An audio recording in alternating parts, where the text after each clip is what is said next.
Alright, so yesterday I ended up snapping my up rudder line, which is basically off of this control here, this knob. You pull that, and then that lifts the twist and stow rudder, they call it on the Hobies, which locks it up and out of the way. What had happened is I came in to launch, actually to land the kayak, and the rudder got kicked in front of an obstacle, so it was blocked like that. Then when I tried to pull the cord to pull it up, it was of course getting stuck there, and then being a dumbass I forced it, and then it snapped the rope on the inside there, this kind of cable line. So that's what I got to replace today. And the way it looks on this would be running on the inside of the kayak, so it looks like two lines, but actually one of them is a bungee, so when you pull the cord that pops it up, but then when you let go the elastic snaps it back in place. So you really have just the one line that runs along the inside through here.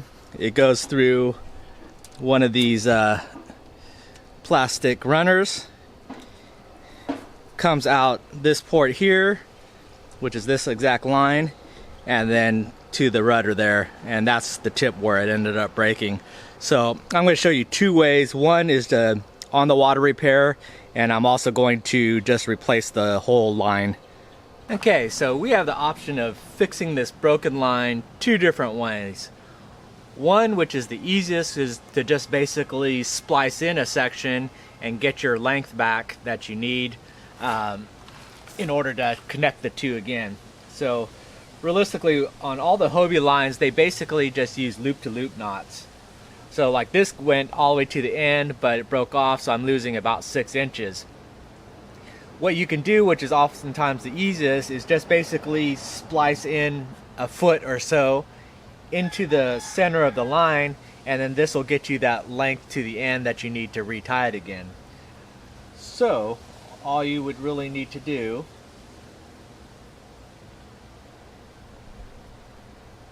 everything uses a loop knot, so it comes right off, is just get, like, for example, I got this line from West Marine, which is basically a woven dacron braided line. It's a rated strength is, I think, is 600 to 800 pounds, I think the guy said. So it's very similar to the original line. This is, I think, is like 500 or 600. It's fairly thin versus this, but they also sell the sailing line versions, which is this thick and it goes about 1,000 pounds. But unfortunately, it's very expensive because it's got the Hobie label on it, plus you have to pay for shipping. Whereas I got this from West Marine for 28 cents a foot, and it's just right across the street, so that's nice. So let's say, for example, we want to still utilize our old one because it's still connected to the end, and we want to splice in a section in the middle which does nothing except bridge the gap. It provides no extra strength, it doesn't connect anything, it's just a bridge. So what you can do is, I got my 28-cent stuff, I could tie it to the end here. I'm not going to do a loop knot on this one, but just for an example. Okay, so I connect it to there, then I could do a loop here,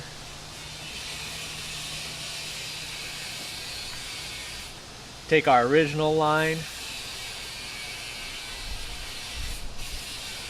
and do a loop-to-loop to that.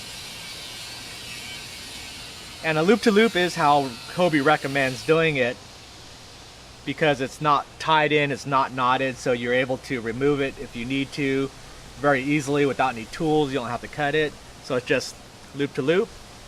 And then now I've got this much extra line at the end here, so I can just retie it and I'm good to go. And all, like I said, is this is just a little spliced in section there. It's right in the middle, it does nothing, it doesn't interfere with anything, and you're good to go. Alright. The second alternative is just replace the whole thing, and that's exactly what I'm doing, because of the fact that I wanted to go to this has been 4 years old, 5 years old now, so it's pretty worn out, so it's about time anyways. and plus where it broke was at the actual rudder, which means I have to take the rudder apart in order to retie it and set it up again, so I might as well. If it had broken in a midpoint where I just needed to tie it back up and then reconnect it, I would have just spliced it in like this. But because it's at one end of it, I'm just going to replace the whole thing and just know that I'm good to go for another few years. Okay, we went ahead and ran the line from the back to the front, did a loop knot to loop knot, so that's ready to go.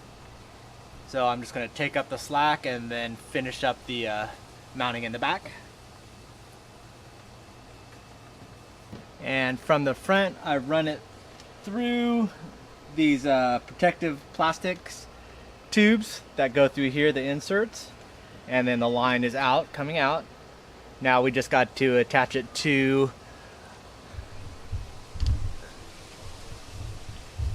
the rudder. Now, the way the lines work is this brighter one is the down, and this is going to be the up. They both run through. This is the shear pin for the rudder, so it's just a plastic pin. This is what will break off if you damage or hit your rudder against something hard. This will snap before it breaks off any other pieces, and something that you should learn how to replace as well. But both lines we're going to go through the same hole, and then they wind up in this housing here. One goes one direction, one goes the other directions, because one's going to be pulling force going up, and then the other one is going to pulling force to go down. So we can take this apart now. Alright, this just uses a 14 millimeter. I think that's comparable to like a 9/16.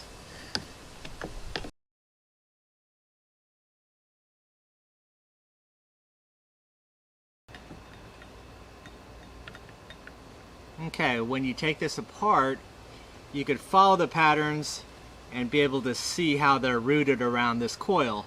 So this wider one, which is this one, goes basically clockwise, where this up one is going to go counterclockwise. And they'll both exit out of this hole punch here. There's two separate openings, but they end up getting knotted together, and that's the tension, the stopper. So when you pull on each rope, it's going to pull that direction. So we're going to untie this knot, run the new one through around the coil through that hole, and then we just have to tie that knot off with the tension correct, and we're done. Okay, we just have to undo this stopper knot. There we go. So you can kind of see that each one comes out of a separate hole.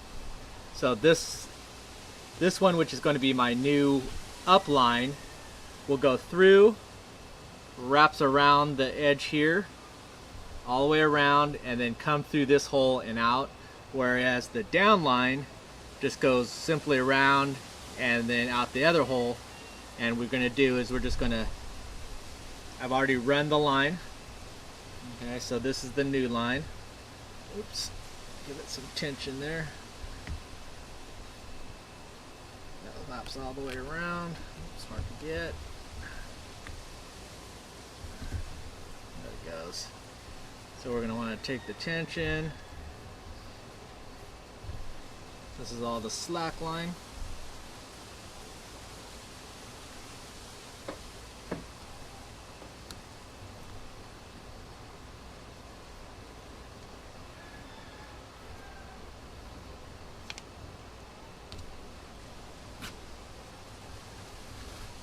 Pull it through. We want to make sure that we keep it on inside that rail. Tightening it up. Okay. Alright, so we got tension. I want to get it so that it's got moderate tension on it. Okay. And we'll tie this up and then we'll test it again. So now what we're going to want to do, I know roughly where we want it. I'm going to cut off some of this slack.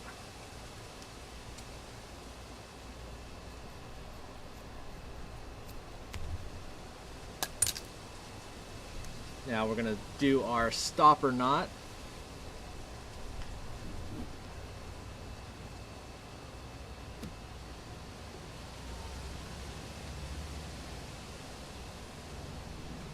And we're just going to double them up and then do an overhand knot. Okay. We'll make sure they both stay inside the rails. They are. And then we could, you can see they're both in the tracks. Then we could run this back up. Oops, make sure that stays in the track. Make sure they're both in the tracks, yep. Snap this in there. And run that bolt.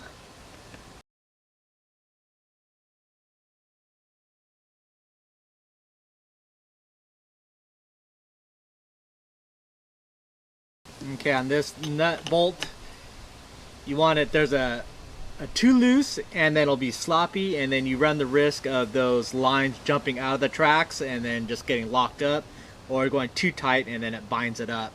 So now we can test to see if how our tension is with that setting with those knots there, as you can see.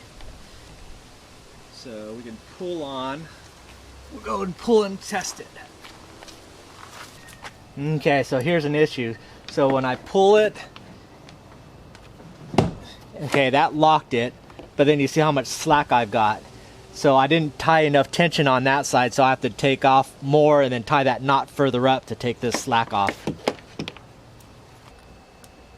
Okay, so we're going to adjust the slack by working our knot.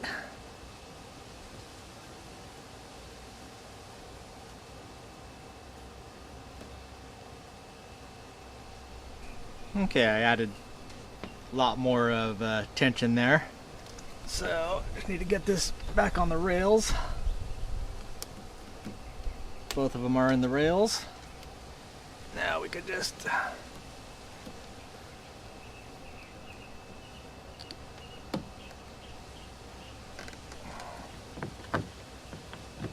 that in there and tighten this up.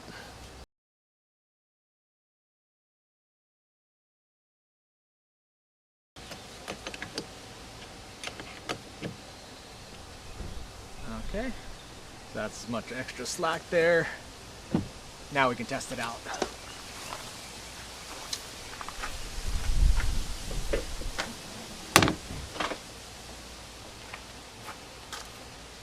That side works good.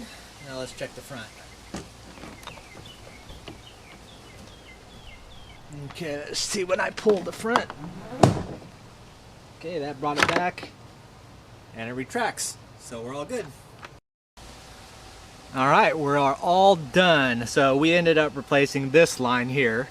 This is that West Marine braided dacron style line. This is the Hobie extra heavy duty 1,000 pound line that they sell, and I think it's Spectrum they call it.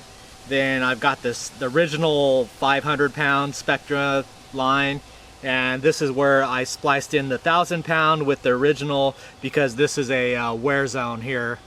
But those are the different lines and 4 different ways to repair your kayak if you choose to do so, because it really doesn't matter, it's just one line basically. Okay, so that is how to replace a Hobie Rudder up-down line. The 2 rudder lines are basically work the same way, just figure out their routing, cut into a splice, or replace the whole line, works the same way. Not very difficult. I'll go ahead and put a link in the description for the Hobie repair manual for the rudder lines, and it kind of spells it out. But if you just pay attention how they're run when you take it apart, it goes back the same way. Not very difficult. So anyways, hope that's helpful. Thanks for watching, and I'll see you on the next project.